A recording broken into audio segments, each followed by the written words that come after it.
Allez, salut tout le monde, c'est Greg, j'espère que vous avez la forme. Aujourd'hui, nouvelle review sur un nouveau produit de chez Holyland et j'en profite pour sortir ma Thanks Box avec du coup le petit t-shirt Holyland et j'en ai même profité pour sortir mon petit trophée qui m'a été offert directement par Holyland en tant qu'ambassadeur France. Ça fait quelques mois que j'ai reçu tout ça et j'attendais du coup une nouvelle review pour Holyland afin de vous montrer un petit peu tous ces éléments. Encore une fois, le fait de faire partie d'une marque et de le représenter sur un secteur français n'enlève pas le fait de rester objectif sur la qualité d'un produit et surtout ce que nous, en tant que prestataire, on en attend. Et du coup, vous pouvez compter sur moi pour dire ce que moi j'estime être des mauvais points.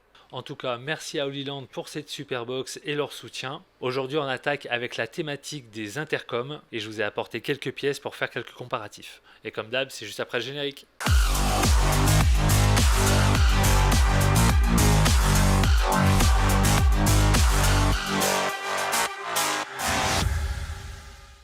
Alors ce nouveau modèle d'intercom de chez Holyland, c'est le modèle C1. Je l'ai reçu quelques jours après son annonce et depuis qu'on l'a reçu, il a couvert presque une dizaine de prestations. Ça m'a permis de bien le tester en détail. Sur cette review, je suis parti avec un comparatif avec le Mars T1000 de chez Holyland aussi. Et pour rappel, c'est un modèle qui avait déjà bien fait parler de lui car il permettait d'avoir un bon pied dans le domaine de l'audiovisuel avec des intercoms. Avec un prix dans ce domaine et par rapport à des produits concurrents qui restaient quand même relativement accessibles. Donc là, je vous ai sorti du coup directement le Mars T1000 avec son flycase et du coup juste en dessous le C1.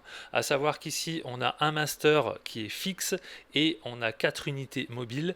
Et là, on a du coup 4 unités 100% mobiles. Et là, du coup, tous nos intervenants peuvent se déplacer librement. Afin d'avoir un maximum d'éléments, je vais vous faire un petit comparatif déjà en partant du Mars T1000.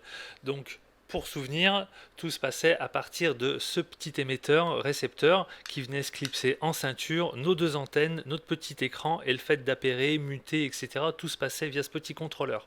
Au niveau du casque, on était forcément du coup en filaire avec un jack, micro et oreillette.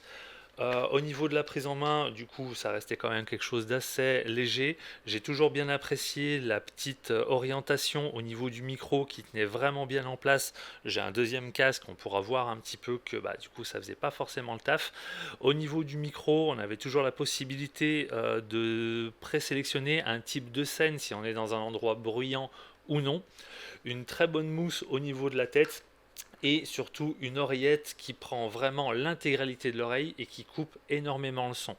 Là, on était vraiment sur un kit intercom super léger et pratique. Encore une fois, un master qui était fixe, donc destiné au réalisateur ou au chef de projet, et nos éléments qui pouvaient se balader directement au nombre de 4. De mémoire, on avait la possibilité de ponter 2 Mars T1000 afin de pouvoir atteindre jusqu'à 8 opérateurs. Donc tu vois, déjà sur un tour rapide du produit du Mars T1000, on était quand même sur quelque chose de relativement bon et on se foutait pas de ta gueule. Maintenant, place au modèle C1. Déjà, esthétiquement, on se retrouve sur quelque chose de beaucoup plus léger. On oublie la grosse mousse de tête, mais ça suffit largement. Au niveau du collier de serrage, rien de gênant, c'est un peu archaïque, mais du coup, ça fait vraiment le taf. Et surtout, on oublie le fait d'avoir un élément portatif à accrocher à la ceinture. Tout se passe avec le casque. Et surtout, on est sur un concept complètement différent de l'autre version. C'est du tout intégré. On va retrouver une batterie collée sur le côté, qu'on va pouvoir interchanger. On retrouvera toujours la possibilité de changer, donc moi je les ai déjà changés au niveau des oreillettes afin d'avoir vraiment quelque chose qui couvre intégralement pour vraiment avoir une coupure du son bien plus importante. Par défaut, tu as déjà une petite mousse mais que je trouvais vraiment trop légère et qui avait plus tendance à plaquer l'oreille plutôt que l'englober. A noter que sur le micro, tu as une petite LED verte une fois qu'il a été appairé et qui te donnera aussi des indications au niveau de la batterie. Batterie qui vient se loger sur le côté, batterie donnée pour 5 heures d'utilisation. Une fois que tu commences à arriver sur les limites, la petite LED, elle se transforme en rouge. De temps en temps, tu as un petit message low batterie. Donc tu vas te dire 5 heures c'est cool, mais ça fait peut-être pas non plus une journée de taf. À savoir que dans ce mode-là, tu as un dock avec 8 batteries, soit 2 batteries par élément. Donc du coup, tu peux tenir avec un kit au moins facile 9 à 10 heures sur ta presta. À savoir que quand il y en a une qui est finie, tu viens à la recharger et elle ne se recharge pas une après l'autre, mais bien tout en même temps. Et ça, j'ai trouvé ça plutôt cool. Ça peut paraître un détail, mais par exemple sur les drones type Mavic, etc., et ben, quand tu as un dock de plusieurs batteries, et ben, il ne les charge pas tout en même temps. Il les charge une après l'autre, et du coup, ça peut être peut-être problématique. Donc c'est tout simple, ta batterie en plus, tu as un détrompeur, tu viens la loger sur le côté, là tu viens refermer le petit capot et tu peux assigner directement à tes utilisateurs M pour master et les autres ont directement des petits numéros 1, 2 et 3. À savoir que tu as d'autres versions où tu pourras rajouter encore d'autres slaves, donc le master, les slaves à côté. Le master aura lui pour intérêt de pouvoir créer des groupes, groupe A, groupe B. Donc on va passer du coup sur l'autre côté, juste à côté du micro. On va retrouver sur le côté 4 boutons, en haut plus, moins, donc ça du coup je vous apprends rien, hein, ce sera pour descendre ou monter le volume des personnes et la possibilité de créer des groupes A et groupe B. Donc pour l'instant j'ai pas encore eu l'occasion de l'utiliser sur des prestats, pour l'instant chaque fois il y avait un master et du coup tout le monde écoutait. Petite astuce rapide, si tu te retrouves dans un endroit bruyant, etc., ou que tu veux pas que tes cadreurs entendent ce qui se passe, tu relèves ton micro, tu as un petit clic et du coup ça coupe le micro. Même chose pour tes cadreurs, admettons qu'ils soient dans la fosse, et ben tout simplement ils relèvent leur micro parce qu'ils n'ont pas besoin de donner de directive et au moins ça mute directement, pas besoin d'aller dans un menu ou quoi que ce soit. Bon, après, tu as l'option qui est assez classique. Si tu te retrouves en configuration caméra épaule et que tu veux pas ça, tout simplement tu le tournes et tu choisis l'orientation de ton casque. Par exemple, je sais que sur des shootings type trail, etc., où on garde une communication et qui a besoin pour nos cadreurs ou quoi, et ben je sais que je préfère avoir un boîtier ici et que ma main vienne pas gêner la partie micro. Tu auras toujours la possibilité de le mettre un petit peu en bas et la captation du coup est assez large au niveau de la bouche. Concernant la distance, j'ai pas voulu faire des tests comme on peut en voir déjà beaucoup sur le net où des gars du coup vont vraiment aller d'un point A à un point B, voir à quel moment du coup il y a une perte de signal. Nouvelle parenthèse, sur des événements où il y avait quand même pas mal de public, beaucoup d'antennes, etc., pas mal d'ondes ou quoi, et ben je me suis retrouvé avec zéro parasite et toujours une ligne relativement claire. Tiens, je viens de te retrouver la petite mousse par défaut qui était à la place de l'oreillette. Du coup, je la trouvais vraiment trop légère et qui avait plus tendance à appuyer sur le cartilage. Et du coup, c'était pas super agréable. Donc encore une fois, je préfère quelque chose qui englobe et au moins on n'est pas embêté. On enchaîne avec le dock de charge. Celui-là est donné pour 8 batteries. J'ai vu que sur une version Master plus Slave, ou 2 Slave, je sais plus, et je crois qu'il était donné un dock pour 4 batteries. Là, du coup, c'est un modèle avec 8. Donc, comme je disais, 5 heures par batterie. J'ai vu que dans la boîte, il y avait aussi des stickers avec des numéros et des couleurs. Donc, éventuellement, si tu veux te faire un rouge, un bleu, deux rouges, deux bleus, etc., comme ça, ton opérateur part avec la batterie rouge dans son intercom et dans sa poche, du coup, il peut avoir la batterie bleue de secours. Comme ça, à un moment clé, tu auras juste à dire, bah écoutez les gars, on passe du coup sur la batterie bleue. Au niveau du fonctionnement, bah, rien de très compliqué. On retrouve toujours quelque chose que j'aime bien chez Holyland, c'est l'alimentation qui se visse. Ça évite que bah, du coup sur un faux mouvement, on a la tête de charge qui vient à se déconnecter et du coup nous faire perdre du temps.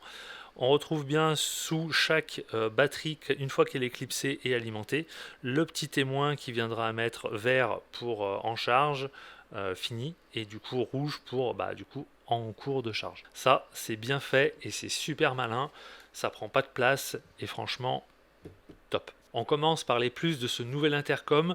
Donc pour moi, le premier et le plus bluffant, c'est le temps de synchronisation une fois que tu allumes tes intercoms, le temps de synchro pour qu'ils puissent se reconnaître et s'appairer.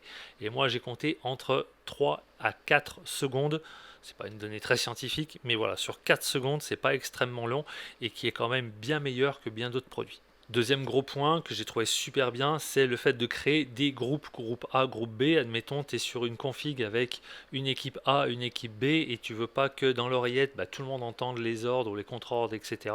Et bah, au moins, tu t'embêtes pas, tu as juste à switcher et tu pourras du coup diriger tes informations. Troisième gros point que j'ai trouvé super intéressant, c'est l'évolution de ton produit. Tu n'es pas limité à dire mince, mon produit était bloqué sur 4 slaves, etc. Et bien là, tu vas pouvoir faire évoluer. Tu rachètes d'autres slaves et du coup, tu vas pouvoir les appairer.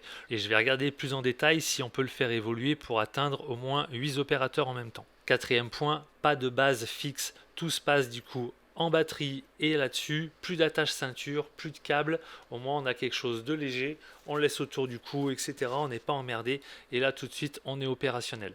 Cinquième point, je l'ai évoqué tout à l'heure, c'est la petite LED rouge en cas de batterie low et surtout le petit message en anglais qui vient nous rappeler que bientôt il va falloir changer notre batterie. Sixième point, on l'a évoqué aussi tout à l'heure, le fait de muter avec un geste relativement simple pour un cadreur, comme ça on s'embête pas à rentrer dans des menus. On lève la tige micro et là on a un casque complètement muté au niveau du micro. Allez, on attaque avec les moins. Le premier, qui n'en est pas vraiment un, c'est pas un réel problème, mais je pense que pour certains d'entre vous, ce sera peut-être le temps de la batterie qui est donné pour 5 heures. Mais ça, du coup, c'est quelque chose qui est assez vite gommé parce que Holyland avait pensé à faire en sorte que chaque poste se retrouve avec un minimum de 2 batteries. Le deuxième point, c'était, du coup, c'est clairement un casque que personnellement je ne conseillerais pas sur la partie des concerts avec quand même énormément de volume. Alors pour quelle raison? Quand tu es dans la fosse et que tu n'as qu'une seule oreille de cacher, le côté boule caisse, ça aide pas forcément. Donc j'avais trouvé une petite solution, c'était de partir du coup sur un autre casque qui lui était couvrant sur les 2 oreilles, histoire de en fin de concert, t'es pas non plus un effet trop violent au niveau des tympans. Lui du micro on s'en fout, mais au moins je pouvais le brancher directement sur ma base de T1000. Alors encore une fois, c'est un mauvais point, mais qui peut être assez vite gommé, parce que j'estime que même s'ils font partie de la même famille, même marque, etc., ça reste quand même des intercoms qui pour moi ont des fonctionnalités complètement différentes. Le fait d'être 100% portatif va vraiment mettre le haut sur la partie événementielle, organisation et petite régie mobile, etc. Donc avoir quelque chose d'assez vite mis en place. Je pense que le T1000 a encore de beaux jours devant lui et tous les autres produits un peu plus haut de gamme encore, mais encore, à mon avis, on va vraiment être sur une configuration et des prestations complètement différentes. Perso, je sais que sur beaucoup de configuration, beaucoup de prestations, j'aurais tendance à vouloir sortir celui-là pour des questions de facilité, simplicité et surtout légèreté, parce que encore une fois, il faut voir que tu divises la taille par 2. Petite remarque, la première fois que je l'ai eu, j'avais peut-être l'impression, quand j'ai fait le premier comparatif avec l'autre modèle, une question peut-être de légèreté, peut-être de manque de robustesse, et finalement, après l'avoir quand même pas mal malmené sur pas mal de prestats, honnêtement, encore une fois, ça a bien tenu le coup, et j'ai pas vu de griffure ou de quoi que ce soit qui pouvait laisser, voir que le produit était quand même de qualité inférieure ou quoi. Là, on est quand même sur une base plutôt saine. Je vais m'attarder un peu plus sur cette petite box qui était déjà fournie. Cette box, du coup, c'est une coque semi-rigide qui permet de pouvoir stocker directement, raquer tous tes intercoms et tous les accessoires.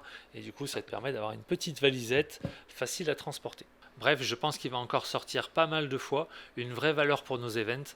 L'un de nos derniers exemples, le championnat de France de gym, où du coup tous nos photographes et cadreurs étaient équipés. C'était parfait, tout simplement une bonne cohésion et ça a permis de faire gagner quand même pas mal de temps et éviter pas mal d'allers-retours. Je pense vraiment que c'est un produit qui va trouver son public dans le domaine de l'événementiel et qui s'avère extrêmement efficace. Alors, où retrouver ce produit? Personnellement, je ne suis pas affilié avec un magasin, mais du coup, je sais que tu vas pouvoir le retrouver chez Cartoni France pour les professionnels. Tu vas pouvoir le retrouver chez Miss Numérique ou tout simplement un petit coup d'Amazon. Mais bon, faites marcher les collègues, c'est toujours mieux. Bon les amis, j'espère que cette découverte produit vous aura permis d'y voir un petit peu plus clair sur ces 2 modèles. Je vous dis à la prochaine, faites de belles images, gardez une bonne communication entre cadreurs. Moi je vous dis à la prochaine, ciao ciao.